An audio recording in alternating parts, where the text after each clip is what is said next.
Russian language schools and cultural centers were closed. Even small events like Russian film nights or language classes were canceled. It was a clear message. Azerbaijan was cutting ties. Bruh, that is insane. Wow, okay.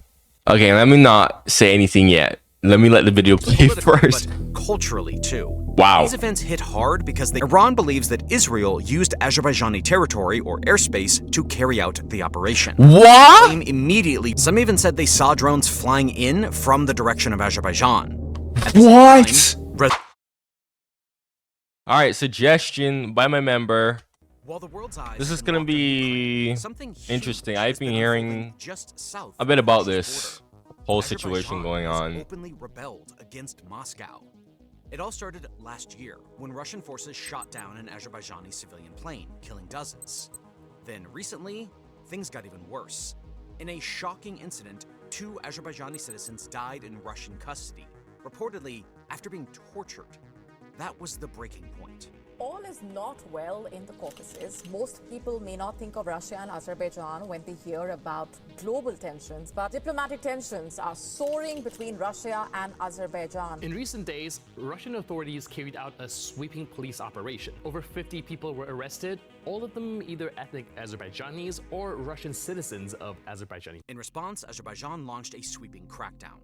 It arrested top Russian state media figures and shut down Russian cultural centers across the country. But that's not all. While tensions with Moscow have been boiling over, Baku has been quietly building new military alliances with Israel, Turkey, and the United States. And with their support, Azerbaijan has been... Well, Turkey has been public. I don't know, that's not really a quiet thing. Turkey has openly supported Azerbaijan, even against Armenia, so... But the country's name that I'm not gonna say, that surprised me. The Hebrew country, whose name I will not state because I don't want to get demonetized. Strong and taking bold steps that directly challenge both Russia and Iran. What's happening in the South Caucasus right now could reshape the balance of power across Eurasia. And in today's video, we're breaking it all down. So let's dive in. Now, stories like this rarely make it to the mainstream. Russia losing influence in its own backyard? That's not what the algorithm wants you to see. So if you're still watching, take a second to like and subscribe. It helps the video reach more people who want the real story. We appreciate you. To really understand why the split between Russia and Azerbaijan matters so much, we have to look at how it all started. Since the 1800s, Azerbaijan has been controlled by Russia, as it was part of the Russian Empire. Later in the 20th century, when the Soviet Union was formed, Azerbaijan became one of its republics. That doesn't mean it was just influenced by Moscow, it was run by it. The Soviet system controlled the economy, education, and politics. One of the most important figures during this time was Heydar Aliyev. He worked in the KGB, the Soviet Union secret police, and eventually became the leader of Soviet Azerbaijan. He was trusted by Moscow and rose to high ranks in the Soviet government. His leadership showed how closely tied Azerbaijan was to the Soviet system. Even though the Soviet Union brought developments like roads, factories, and schools, it also kept Azerbaijan under tight control. In 1991, when the Soviet Union finally broke apart, Azerbaijan became independent. But independence didn't mean stability. Right away, Azerbaijan was pulled into a violent conflict with Armenia over a region called Nagorno-Karabakh. This area was inside Azerbaijan's borders, but mostly populated by ethnic Armenians. The war was brutal and left thousands dead. Russia, still the most powerful country in the region, stepped in. It sold weapons to both sides and tried to act like a peacekeeper. For Azerbaijan, this was a tough situation. It needed Russia's help to manage the conflict, but it also wanted to build ties with the West. Countries like the United States and members of the European Union were interested in Azerbaijan's oil and gas.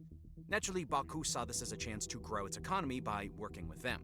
Heydar Aliyev, who became president of independent Azerbaijan in 1993, understood how to play both sides. He kept a working relationship with Russia, but also opened the door to Western companies and governments. This balancing act helped Azerbaijan survive and grow. One example of this cooperation... Okay, before he continues, yeah, I'm just letting the video play and then speak. So the Soviet Union, I don't know, the way how people tend to portray like issues in the post-Soviet world, They what's really important to point out, and I will always say this, is the Soviet Union and Russia are not the same countries. They are two different entities. When Azerbaijan used to be a part of Russia, which was the Russian Empire, that, is Russia right there, right? But there was no Azerbaijan.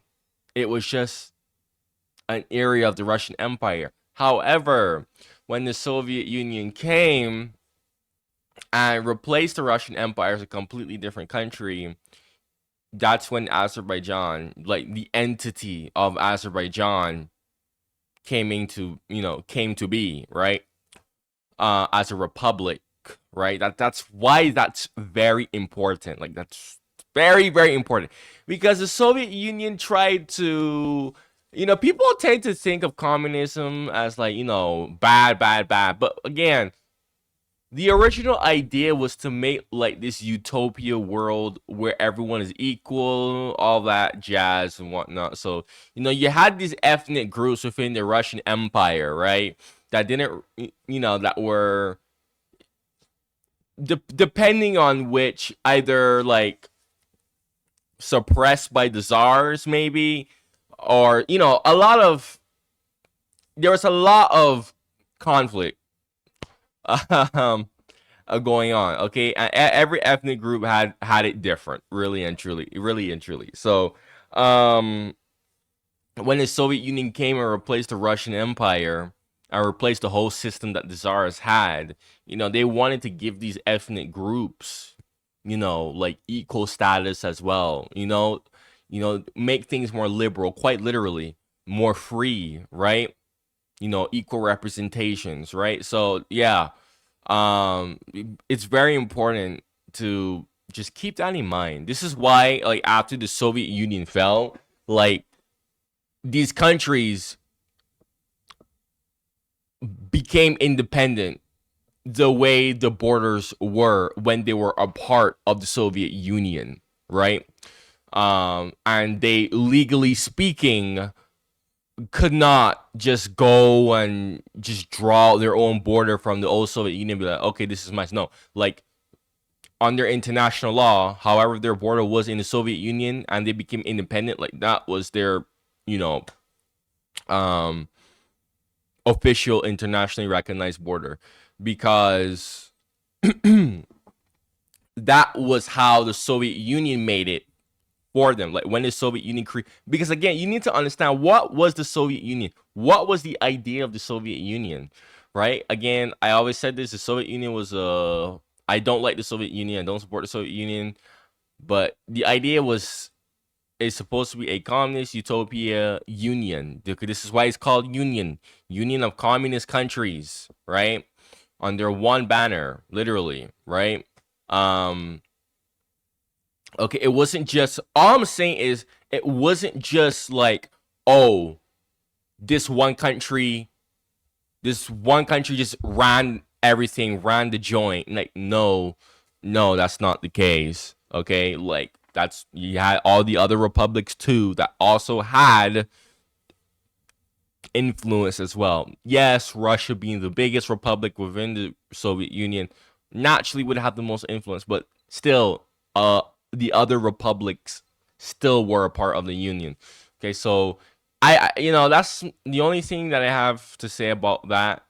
Is saying that, oh, Azerbaijan was under the grip of Moscow. Like, yeah, when it was under the Russian Empire, yeah, because there was no Azerbaijan in the Russian Empire. It was just another part of the Russian Empire, like I said before. But the Soviet Union, there was an Azerbaijan, right? Even though the capital was Moscow in the Soviet Union, right? And not only that, but something that I've also noticed is he also forgets the fact that under the Russian Empire, the capital wasn't even Moscow. It was St. Petersburg, especially the late Russian Empire, right? Even like, so, so saying that, oh yeah, Azerbaijan was under the control of Moscow, it's just a bit, like, I get where he's coming from. Like, yes, Azerbaijan was under the Russian thumb. Like, yeah, but again, it's still important to really and truly point out these differences. Okay, let's continue. Actually, yeah, let's continue and then I'll continue talking. With Russia was the Gabala radar station. In 2002, Azerbaijan allowed Russia to keep using this military base. This helped Moscow monitor activity across the region. It was a sign that the two countries still had strong ties. And in 2022, they signed a new agreement called the Declaration on Allied Interaction. It said they would work together on trade, security, and other issues. On paper, it looked like this partnership was solid. But underneath, things were changing. You see, Azerbaijan was growing more confident. It had built closer ties with Turkey, a regional power and a NATO member. It also had started working more closely with Israel, especially on military technology. That's Israeli drones played a insane. major role in Azerbaijan's victory during the 2020 war with Armenia. You've missed a boat. Because it showed that Baku didn't need to rely on Russian weapons anymore. At the same time, Russia's influence was starting to slip. Its invasion of Ukraine in 2022 pulled its attention and resources away from the South Caucasus. That gave Baku more room to act on its own. All the while, Azerbaijan's economy has been booming in recent years. Yep, I do know that. In 2024, GDP grew by 4.6%, with the non-oil sector jumping over 7%. That momentum is still going, as 2025 projections show growth of 3.5%, with a total GDP expected to hit nearly $75 billion. Energy exports, trade routes, and foreign investments are all pushing Azerbaijan into a new era of economic strength. You know what that means? Less and less reliance on Moscow. Now, let's look at some of the moments that finally pushed Azerbaijan to break away from Russia. So what actually broke the relationship between Russia and Azerbaijan? Well, it wasn't just one thing. It was a series of events that kept building up until something snapped. The biggest turning point came in December of 2024. A Russian missile brought down an Azerbaijani passenger plane.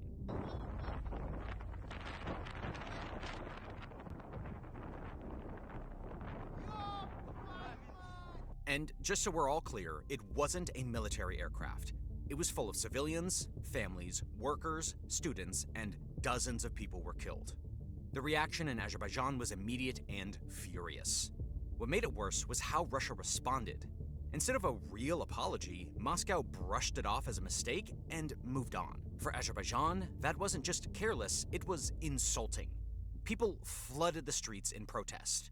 They were angry, not just at the attack, but at how little their lives seemed to matter to Russia. Even the government didn't stay quiet.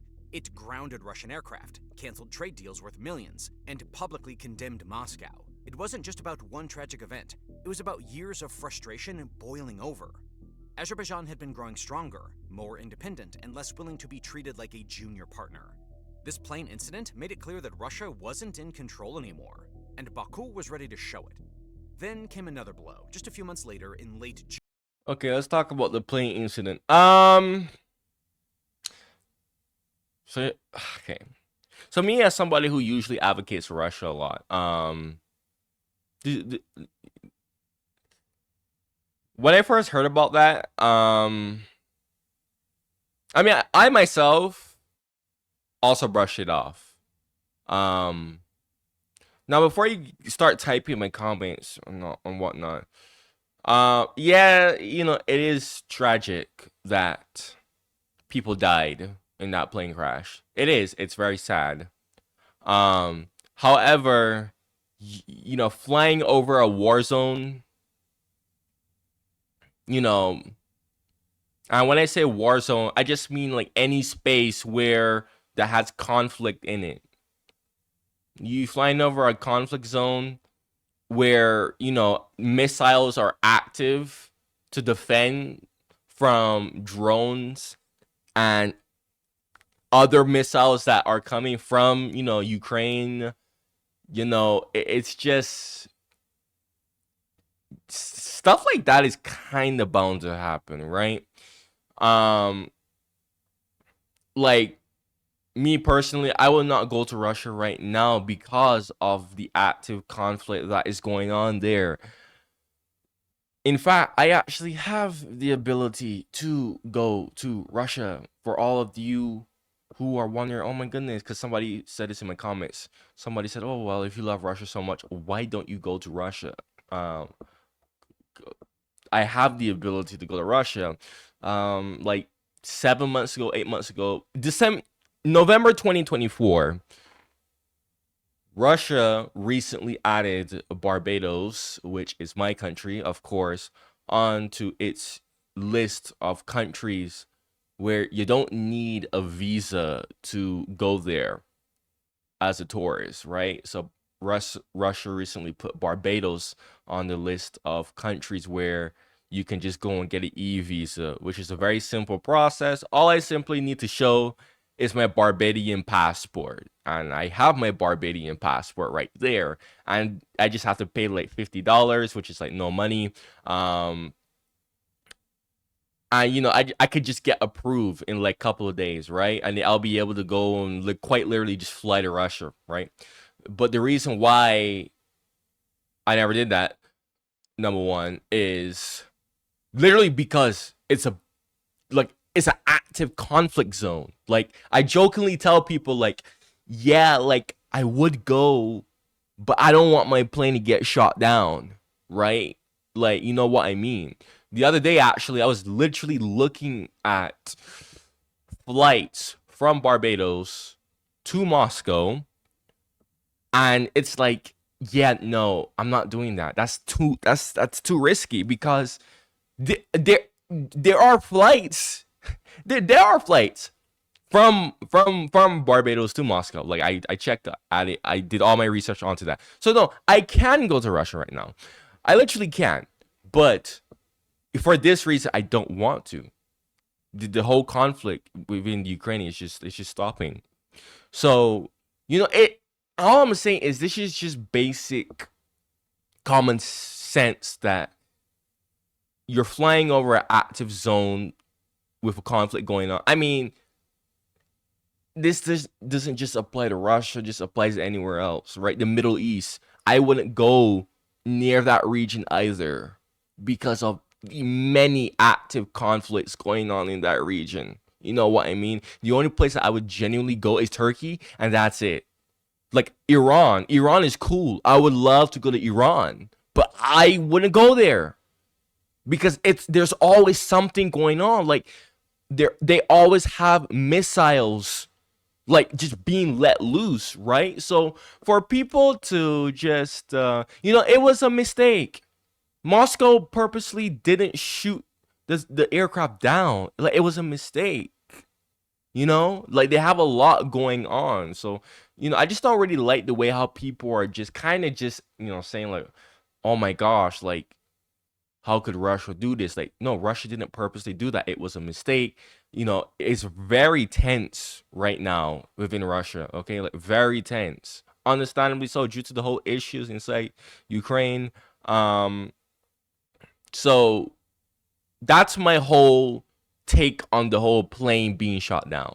Like, it's kind of understandable how Moscow kind of just brushed it aside. Like accidents happen. Okay, like accidents happen. It is unfortunate that the families died, really and truly. But honestly, my first idea of this was why were they like flying around that area in an active war zone? That was my first thought when I first heard that story of that Azerbaijani plane being shot down. Really and truly. Right? I'm not being heartless. Like, it is sad. But, like I said, stuff like that will happen. But, now, what is my take on Azerbaijan responding to this? I can't blame them. I'm not going to criticize them. I'm not going to praise them. I'm not going to criticize them. All I'm going to say is I can't blame them. I think any country would respond like that if they had the power to. And quite literally, if they feel insulted. If Azerbaijan felt insulted, then, I can't blame them, right? Like many of their citizens died. So, I can't blame, it is a situation where it's like I can't blame both sides. Like, both sides, like, yeah, I understand both sides because if Moscow, issues like a formal apology, then you're gonna have people gaslighting this. Okay, recent video that I posted where the Russian lady black Russian lady who did not pay her rent and got beaten up, and people gaslighted it and turned it into something else, right? A bunch of propagandists gaslighted it to the max. That's the thing, is Russia can't even, if Russia admits like, oh yeah, I'm sorry, that was my fault, it is just giving these propagandists like more fuel, literally more fuel to just make more anti-Russian propaganda and be like, oh guys, look, Russia bad, Russia bad, Russia bad, right? So that's why I'm like, oh man, that's just such an unfortunate, situation that happened there. But that's life. June of this year, in the Russian city of Yekaterinburg, police raided neighborhoods where migrant workers lived. 2 Azerbaijani brothers were arrested and later died in custody. Russian officials gave vague explanations, but many in Azerbaijan believed it wasn't an accident. They saw it as targeted abuse. The public was outraged once again. Protests broke out in Baku, and this time the government took even stronger action. Russian media outlets were shut down. Even journalists linked to Moscow were arrested. It turned out that the Baku office for the Kremlin propaganda network Sputnik was reportedly a hub of the Russian FSB. I did not know that. That's mad. That is absolutely mad. Russian language schools and cultural centers were closed. Even small events like Russian film nights or language classes were canceled. It was a clear message. Azerbaijan was cutting ties. Bruh. That is insane. Wow, okay. Okay, let me not say anything yet. Let me let the video play first. But culturally too. Wow. These events hit hard because they felt personal.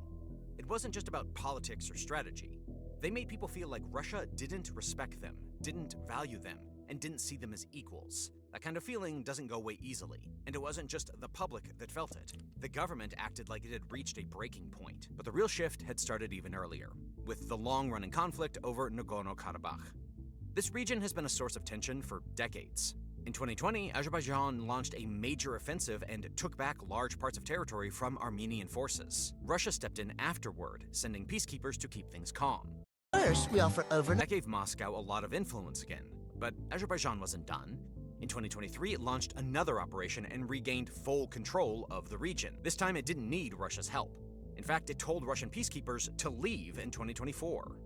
That was a huge moment. It showed that Azerbaijan was now fully in charge of its own territory and didn't need Moscow's permission to act. When President Ilham Aliyev visited Moscow later that year, he didn't even bring up Nagorno-Karabakh. Instead, he talked about trade and transportation routes. That silence said a lot. It was a quiet but clear way of saying that Russia no longer had a say in Azerbaijan's internal affairs. The balance of power had shifted.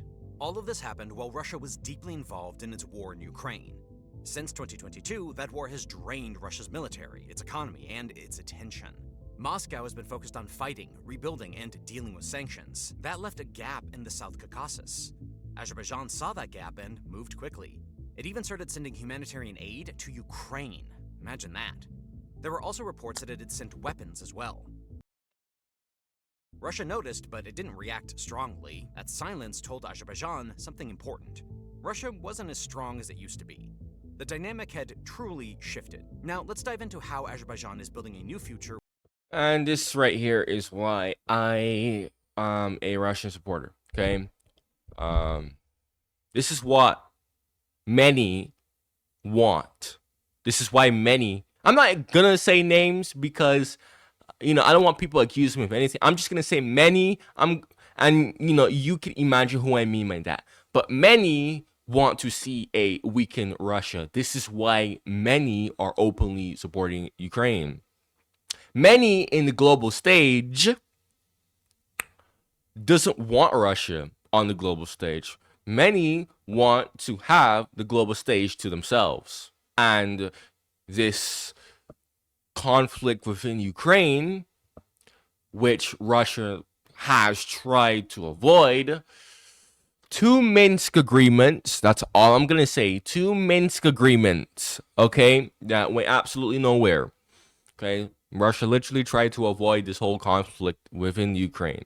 But there are many on the global stage who purposely let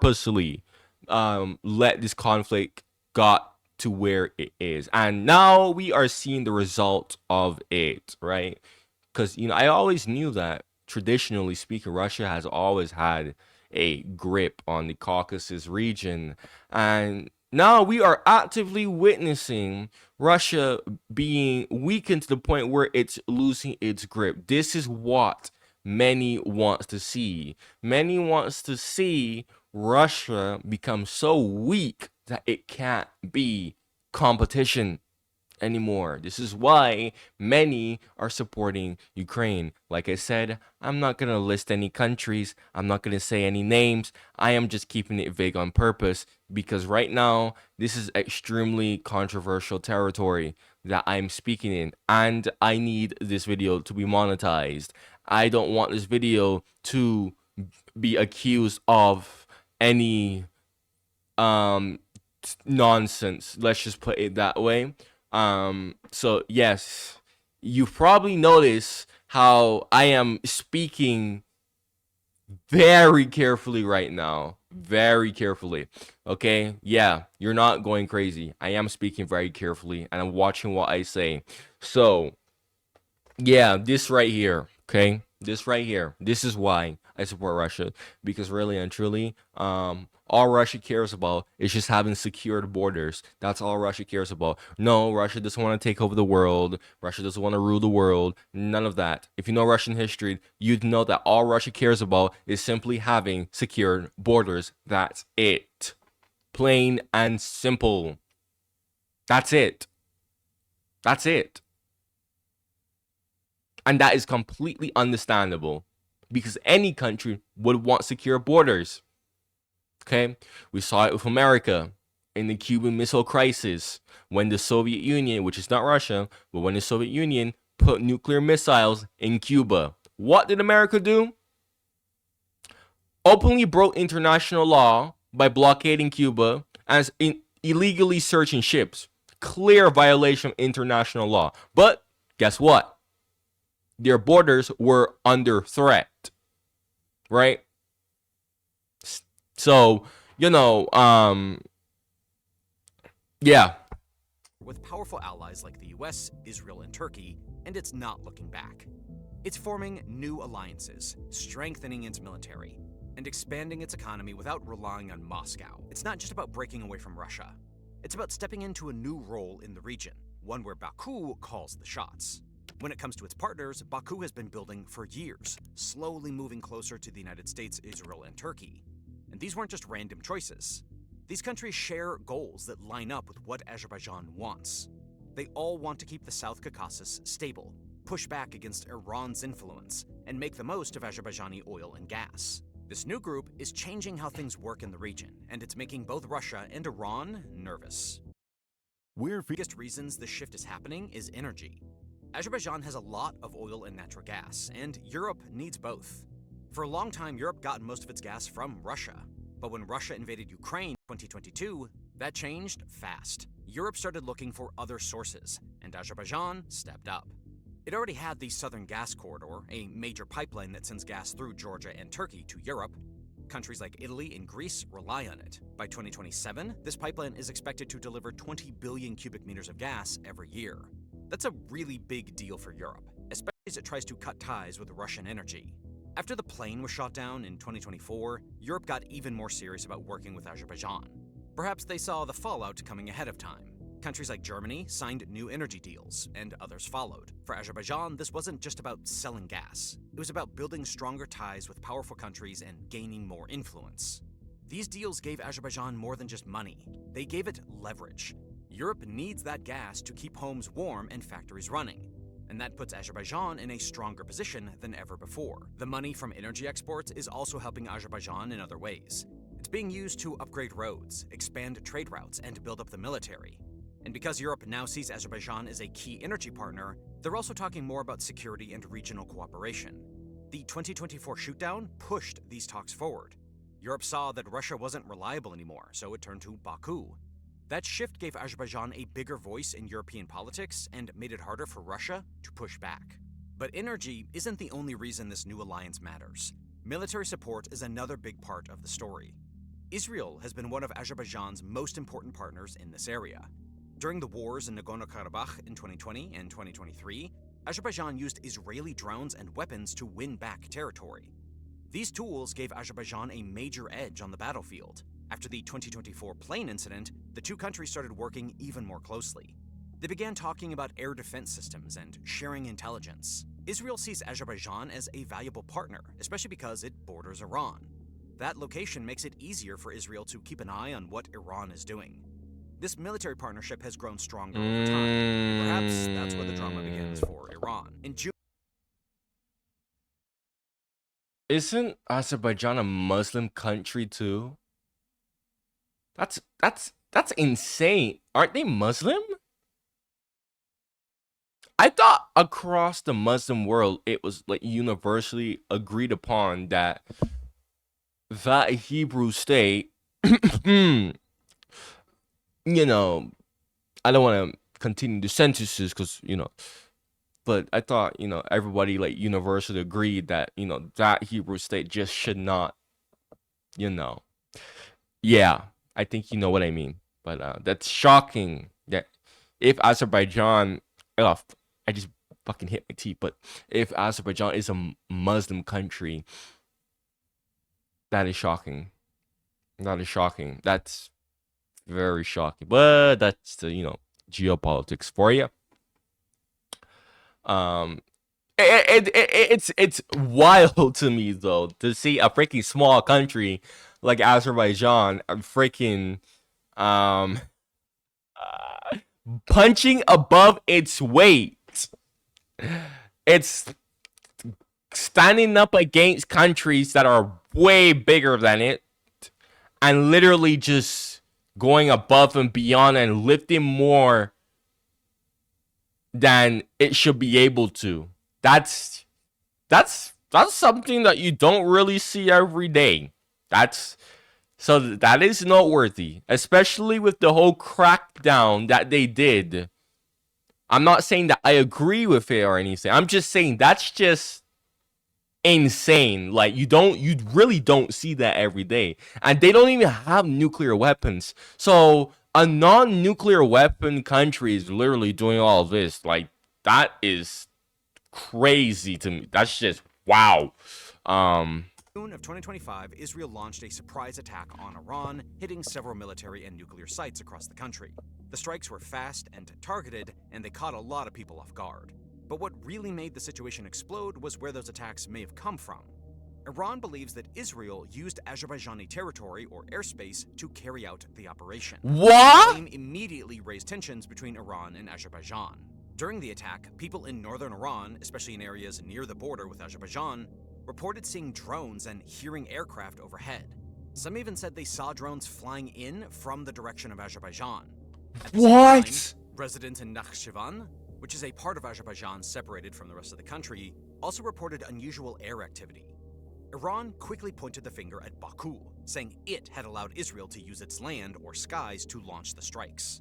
As you might imagine, Iranian leaders didn't stay quiet. They demanded answers from Azerbaijan and I'm stunned. accused it of helping Israel. I'm The Iranian stunned. president What? called the Azerbaijani president directly and asked for an explanation. Iran's foreign ministry also made public statements warning that it would not tolerate any cooperation between Baku and Tel Aviv that threatened Iranian security. But Azerbaijan denied everything. It said the claims were false and that it had nothing to do with the attacks. Still, the timing and the reports on the ground made Iran very suspicious. What made it even more sensitive was that some of the Israeli airstrikes hit targets in Iran's East Azerbaijan province. That's an area where many ethnic Azerbaijanis live. So the attack didn't just feel like a military strike, it felt personal. Iran also believes that Israeli intelligence has been operating inside Azerbaijan for a while. They believe that Israel has been using it as a base to gather information on Iran. That's another reason why Tehran is so Wow. alarmed. But here's something that adds fuel to that fire. Even though Azerbaijan denied helping Israel, it didn't criticize the attack either. That silence said a lot to Iran. It made Tehran think that Baku was quietly supporting Israel's actions, even if it wasn't openly admitting it. And that's where things get dangerous. Iran now sees Azerbaijan not just as a neighbor, but as a possible threat. It's worried that Israeli operations could continue from Azerbaijani territory, and that could lead to more conflict.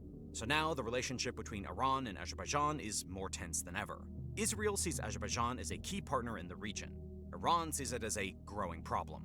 And Azerbaijan is stuck in the middle, trying to keep its new allies close while avoiding a direct clash with Tehran. It's a risky position to be in, and one wrong move could make things spiral even further. But here's something interesting to meditate on. During the fallout from the Israel-Iran strikes, Azerbaijan found itself at the center of a wave of false claims.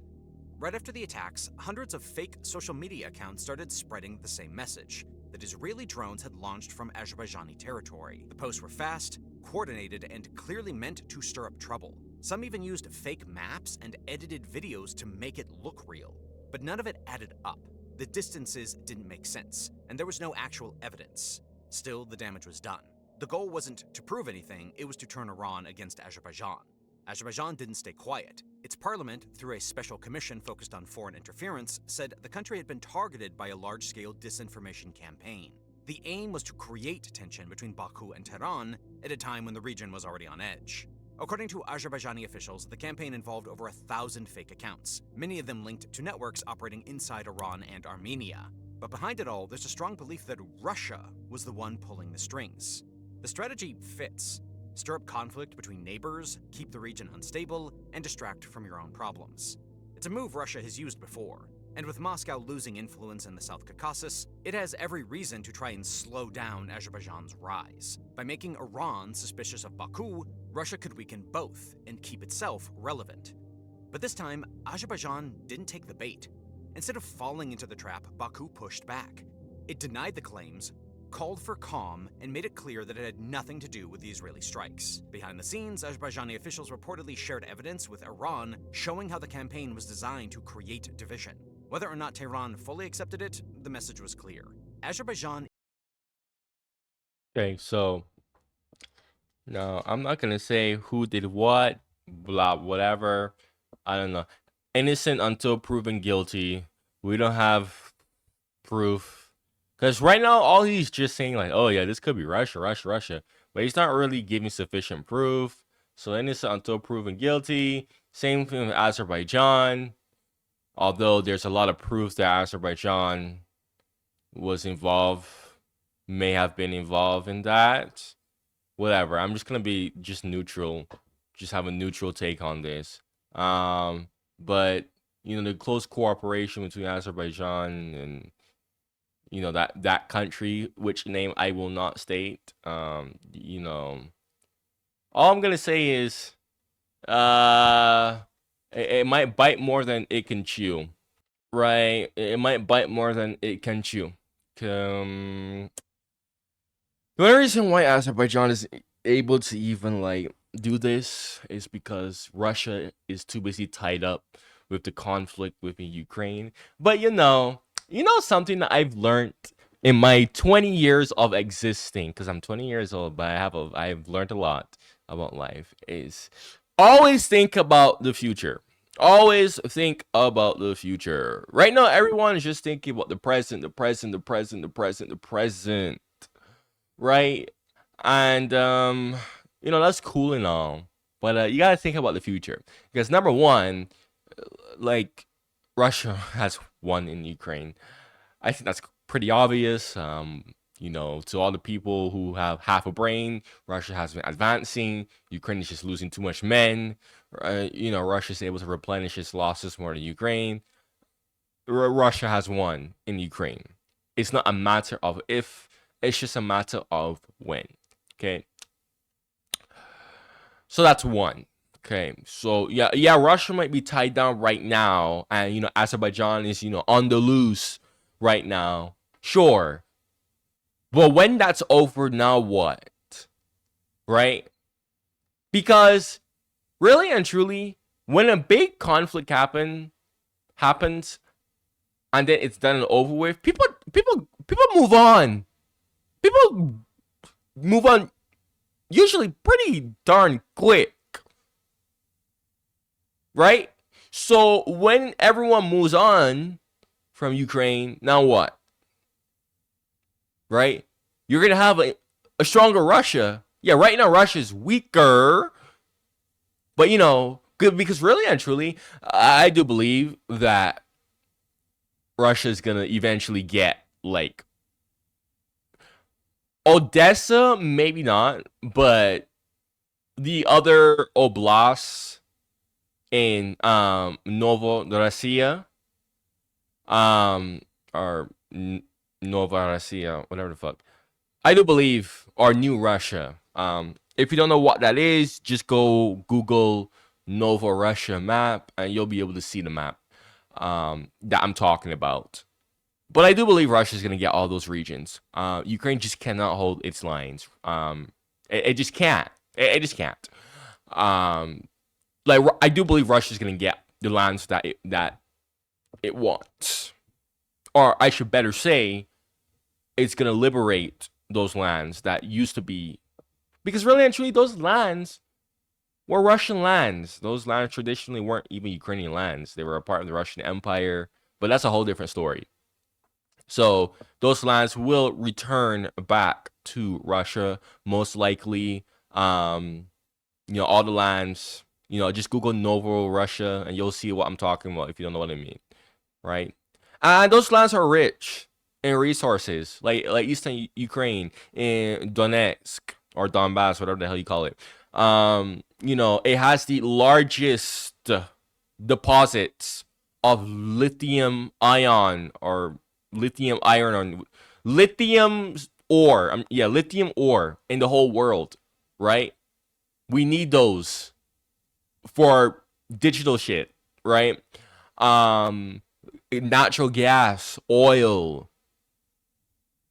Not just that, but you know, Ukraine is called the breadbasket of Europe, right? You know, bunch of crop fields, right? You know, so yeah, all that.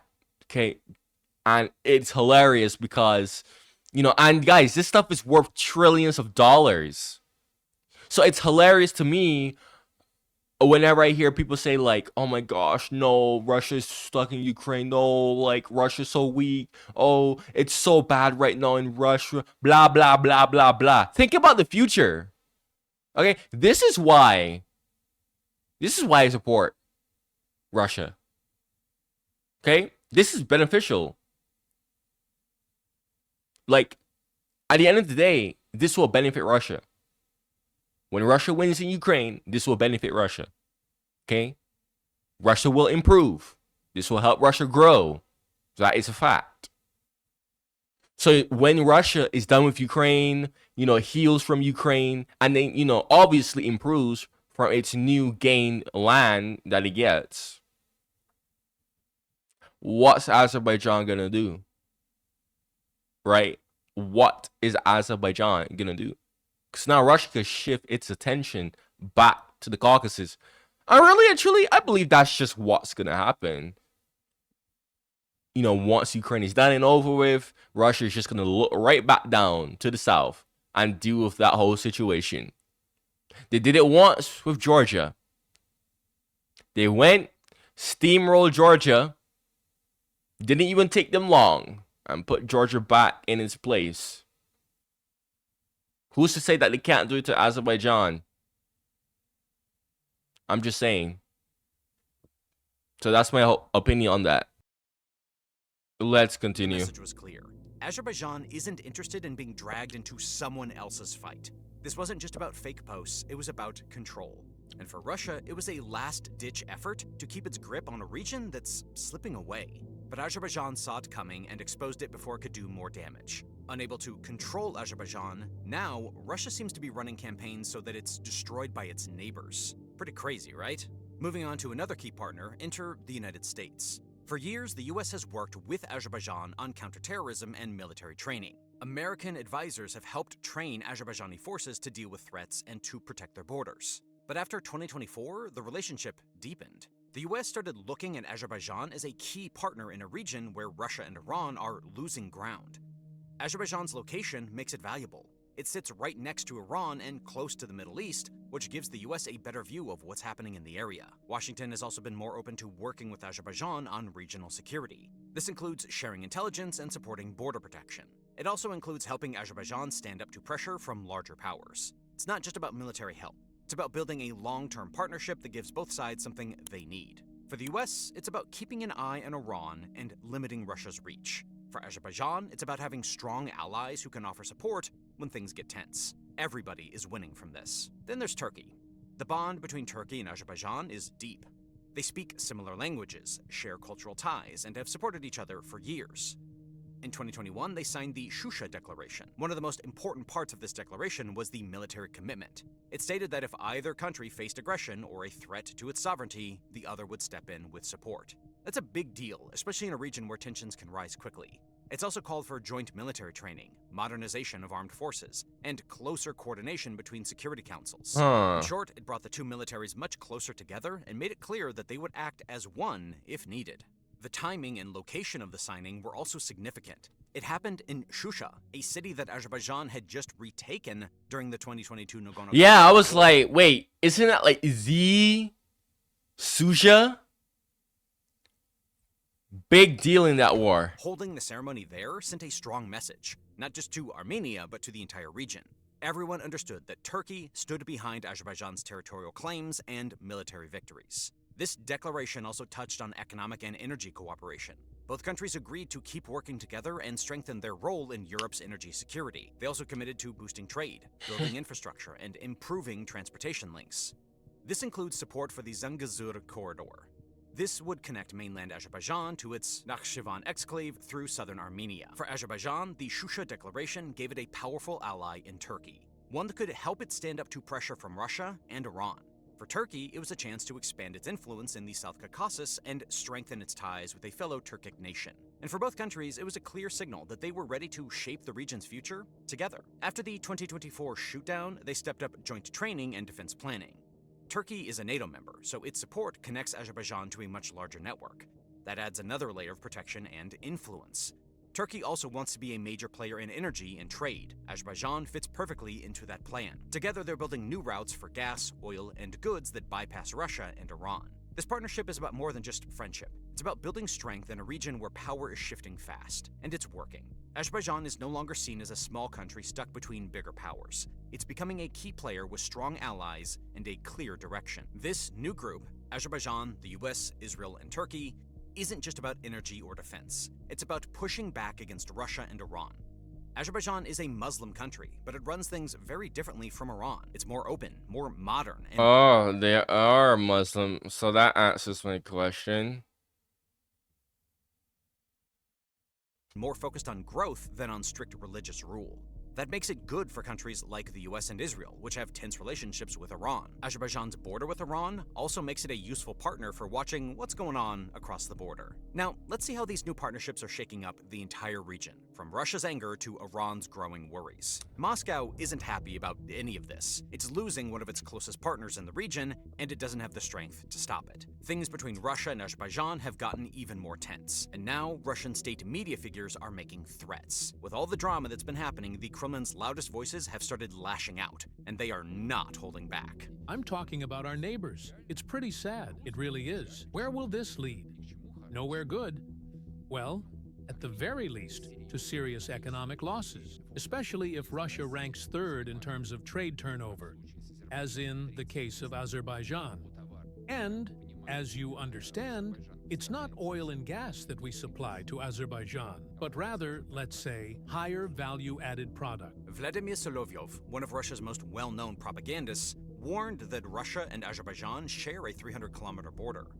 He said if things keep going the way they are, that border could become a problem. He also brought up trade, reminding Azerbaijan that Russia is its third largest trading partner. His message was clear. If Baku keeps pushing back, Moscow could hit back economically, or worse. Another Russian figure. Yeah.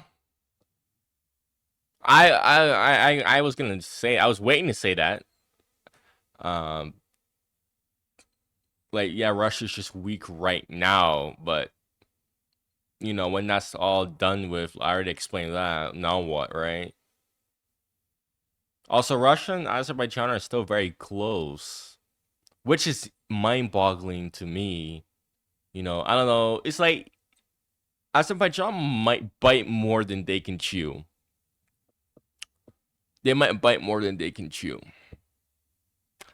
Because the way how things are going, and they kind of need to like chill out, because Iran and Russia are right there.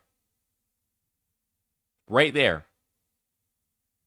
And, you know, if they keep at it, I would not be surprised if I see a coordinated incursion, a coordinated special military operation into Azerbaijan for regional and security purposes of both countries.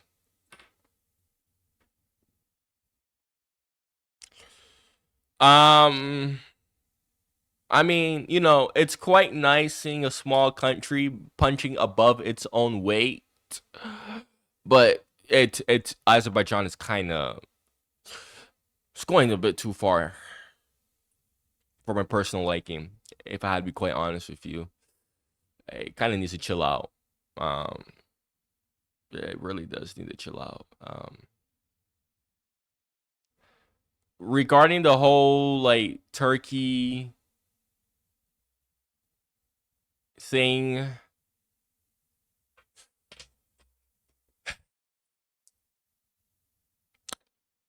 Turkey is a strong country. I don't know. That's interesting. Turkey is a very interesting partner because Russia and Turkey don't have bad ties. I don't know. So maybe, I don't know, Azerbaijan is planning to like use Turkey as its middleman. I don't know, really. Like that's a very icky situation. Like all of that whole thing, such an icky situation, man.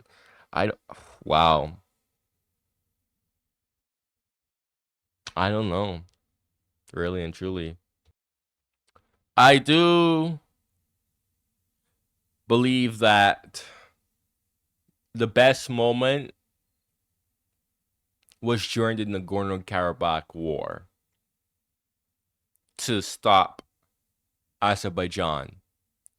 Iran and Russia was extremely docile to Armenia when Armenia was begging for help. Russia was very docile, understandably so, because it didn't want to tarnish its close relationship with Azerbaijan. So, you know, when I heard that, I was like, oh yeah, that's yeah, that I can't even blame that. But now Azerbaijan is going too far, right? It's going too far. It's taking a 6 for a 9, if I had to be quite honest with you. And now with hindsight, although like he said, relationships have been always tense between Azerbaijan and Moscow. So Moscow should have used the Nagorno-Karabakh war to, you know, give leverage to Azerbaijan, but to help Armenia more, to show the, like, you know, use Armenia to keep its influence in the Caucasus strong, but still give some leverage to Azerbaijan, right? Kind of a sense of, okay, yeah, Armenia, I got your back, but, you know, you like Nagorno-Karabakh, like, yeah, that shit gotta go back to Azerbaijan type of ordeal, you know, but like, because if Russia had shown that, yeah, I got your back much more to Armenia, but probably, I don't know, giving stronger support or just something along those lines, then Azerbaijan may not have been confident. Because really and truly, this is where we start seeing Azerbaijan start to just really like go above and beyond. Like, after the Nagorno-Karabakh war, that really gave Azerbaijan the confidence to just do more, do a lot more. And then the Ukraine's fiasco happened, which just, oh my gosh, it just added insult to injury. I just was music to Azerbaijan's ear. So I don't know. Azerbaijan is like a loose dog, loose from its freaking leash right now. That's all I can say. I don't know. But how long? How long until it's tamed again? How long? Because it really did blow my mind that not even Iran helped Armenia much during the whole Nagorno-Karabakh war. That was like, I was like, wow, not even Iran is like doing anything. I was like, I'd expect like Iran to like do a lot more, because Iran has that big, like you said, that big ethnic Azerbaijani region over in that area. Well, who's to say Azerbaijan might not have better ideas? Or who's to say that, you know, Azerbaijani victory couldn't inspire separatism within that, you know, Iranian region that is full of Azeris, right?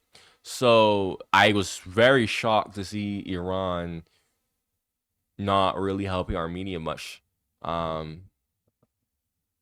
Both Russia and Iran should have done more.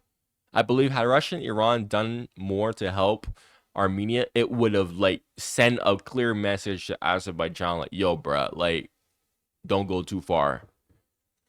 Sergei Mardan took it even further. He said Russia should rethink how safe it is for Azerbaijan to keep operating in the Caspian Sea. That was a not-so-subtle threat aimed at Azerbaijan's oil and gas exports. Others on Russian state TV even went further off the rails. Some started talking about missile strikes and military action. The tone wasn't just angry, it was dangerous. This kind of language isn't new for Russian media, but it shows just how far the relationship has fallen. Azerbaijan is no longer seen as a partner in Moscow. It's being treated like a problem, and the more Baku moves towards the US, Israel, and Turkey, the more aggressive the threats from Russia are becoming. Let's get into how this new group around Azerbaijan is changing the game in the South Caucasus. One of the biggest turning points was what happened after the 2023 war in Nagorno-Karabakh. Azerbaijan launched a fast and decisive military operation and took back full control of the region. That alone was a major shift, but what followed made it even more important. Over 100,000 ethnic Armenians who had lived in Nagorno-Karabakh for generations packed up and left. They crossed into Armenia, leaving behind homes, schools, and entire communities. This is quite sad. It was a painful moment that created a humanitarian crisis and left Armenia shaken. For years, Armenia had counted on Russia to protect the Armenian population in Nagorno-Karabakh. Russian peacekeepers were stationed there after the 2020 war, and many Armenians believed they would step in if things got out of hand. But when Azerbaijan moved in, Russia didn't stop them. The peacekeepers stayed on the sidelines. That silence said everything. Armenia realized it couldn't rely on Moscow anymore. The trust was gone. And once that trust broke, Armenia started looking for new partners as well. That's when the United States and Europe stepped in.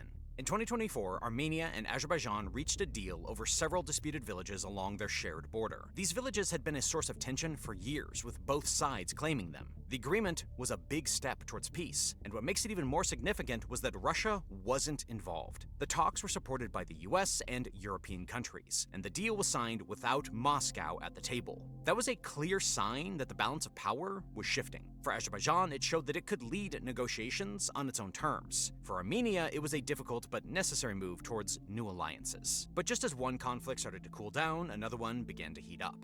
This time, it's about a road. Azerbaijan wants to build a transport route through southern Armenia to connect its mainland to Nakhchivan, a small part of the country that's cut off by Armenian territory. This project is known as the Zangezur Corridor. On the surface, it looks like a trade route. Azerbaijan says it will help move goods faster, boost the economy, and strengthen ties with Turkey and Europe. But the road is about more than just trade. It's about control. In the past, Russia supported the idea of the corridor because it wanted to place its peacekeepers along the route and manage the flow of goods. That would have given Moscow another way to stay involved in the region. But things have changed. Azerbaijan now has strong backing from Turkey, Israel, and the United States. That support makes the corridor more likely to happen But it also makes it more dangerous. Iran is watching closely, and it's not happy. Iran shares a border with Armenia and sees the Zangezur corridor as a threat to its own influence. If the road is built, it could cut off Iran's access to Armenia and reduce its role in regional trade. Tehran is also worried that Azerbaijan, with help from its new allies, could use the corridor to surround Iran or limit its movement. In 2024, Iranian officials made it clear that they would not accept the project. They warned that they would take any steps necessary to stop it, including military action if needed. That raised tensions across the region. Armenia Yeah. I don't like, bro. At this point, just do it. Like, bro, what is gonna happen? Oh my gosh, sanctions. Look,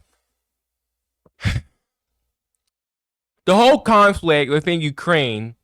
Yes, the sanctions. Russia sanctioned this. Russia sanctioned that. What a lot of people are also forgetting is that due to the whole sanction fiasco, this has forced Russia to either find new partners to trade with or become self-sufficient.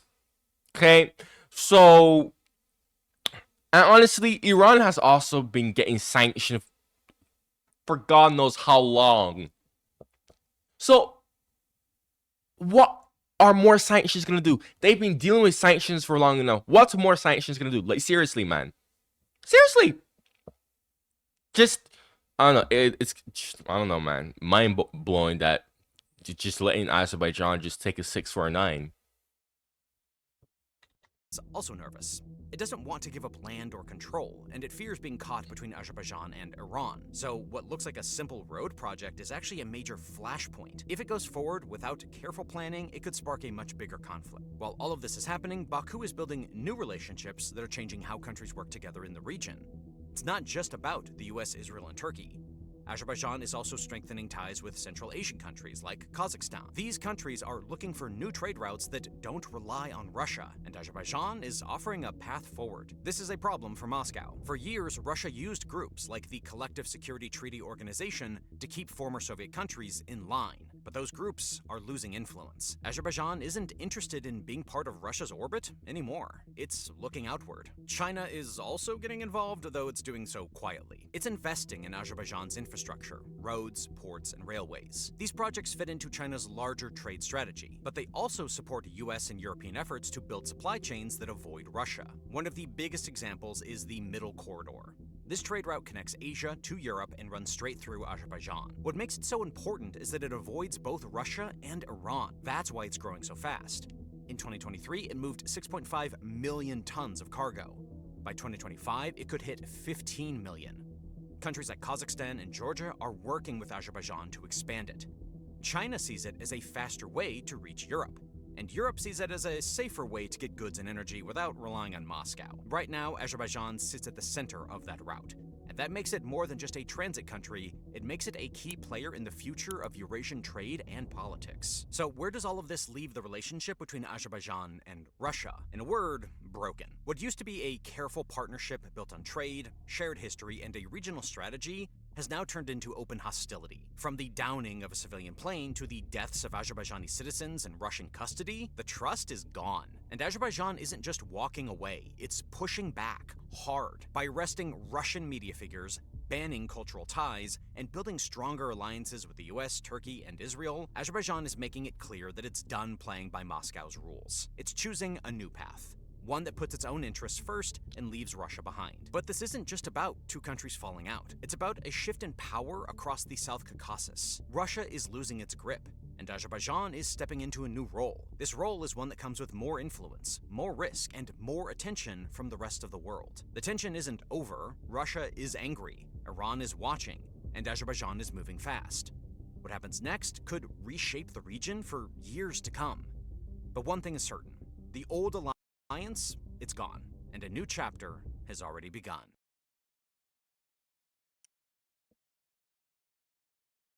All I can say is we're probably going to see a new war in the Caucasus in the future, the way how things are going. Because at the end of the day, Azerbaijan, it's not a nuclear power. you know, it can have as many alliances as it wants. It's still a very small country. Okay, if it really wants to, you know, beef up its military or whatever, you know, yeah, by the end of the day, like, it's still a small country though. So, you know, even with Turkey there, right? If Turkey aids Azerbaijan in the war, which will probably happen, and Turkey probably would get directly involved, you know, still, what I would imagine is Azerbaijan, Turkey versus Russia and Iran. I think that shit would happen in the future. I do believe that would happen in the future. That would be an interesting scenario. That would be a very interesting scenario. I don't know. The situation of Caucasus is very insane. That's that's all I can say. Um, but if you have any suggestions like this was suggested by my member. Guys, I had someone get angry at me because I didn't do a suggestion yet. This is why I always say at the end of my videos, it's like, dude, if you're an active viewer of mine, just check out my channel membership. It's only 99 cents a month. I purposely made it cheap, man. The perks that you get, faster responses to comments, your suggestions are done much more quicker, and you have much more updates on what is going on with me, so that you don't think that I'm like leaving you in the dark or I'm like ignoring your suggestion or anything like that. No, guys, I'm not. I can assure you I'm not. You know, like I said, job, college, you know, all that stuff. You know, I'm gonna get a lot more people. Guys, I can consider my channel officially revived, right? Because 2024, January 2024, literally January 3rd or 2nd. Was it 3rd?